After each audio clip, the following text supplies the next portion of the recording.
बेळगाव ग्रामीण आमदार तथा महिला व बाल कल्याण खात्याच्या मंत्री लक्ष्मी हेब्बाळकर यांचे सुपुत्र मुरनाल हेब्बाळकर यांना बेळगावमधून तर चिक्कोडीमधून प्रियंका झारकिहोळी यांना काँग्रेस लोकसभेची उमेदवारी मिळणार की नाही यावरून बरीच खलबते सुरू असून यावर पक्षश्रेष्ठी म्हणतील तो निर्णय मला मान्य आहे। काँग्रेस पक्षाकडून योग्य उमेदवार निवडला जाईल आणि तो सर्वांना मान्य असेल असे स्पष्ट करत लक्ष्मी हेब्बाळकर यांनी सांगितले। बुधवारी पत्रकारांच्या प्रश्नाला उत्तर देताना लक्ष्मी हेब्बाळकर म्हणाल्या की कुणाला तिकीट द्यायचं आणि कुणाला नाही याची चर्चा मीडियाच जास्त करत आहे। शिवाय योग्य निर्णय पक्षश्रेष्ठी घेतील त्यामागे काँग्रेसचा प्रत्येक कार्यकर्ता सहमत असेल। शिवाय राज्य सरकारतर्फे देण्यात आलेल्या अनेक योजनांमुळे सर्वसामान्य जनता खुश आहे, त्यामुळे नक्कीच राज्यात जास्तीत जास्त उमेदवार निवडून येतील अशी भावना व्यक्त केली।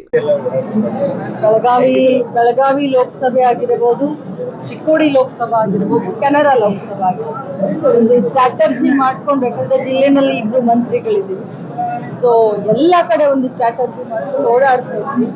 ನಮ್ಮ ಸರ್ಕಾರ ಒಳ್ಳೆ ಹೆಸರನ್ನ ಗಳಿಸಿದೆ। ಈ ಬರಗಾಲದ ಈ ಒಂದು ಸಂಕಷ್ಟದ ಪರಿಸ್ಥಿತಿಯಲ್ಲೂ ಕೂಡ ಮಹಿಳೆಯರು ತುಂಬಾ ಖುಷಿಯಿಂದಿದ್ದಾರೆ। ಗೃಹಲಕ್ಷ್ಮಿ ಆಗಲಿ ಅನೇಕ ನಮ್ಮ ಯೋಜನೆಗಳು ಜನರನ್ನ ತಲುಪಿದ್ದಾವೆ। ಸೊ ಹಿಂಗಾಗಿ ನಮಗೆ ಕಾನ್ಫಿಡೆನ್ಸ್ ಇದೆ।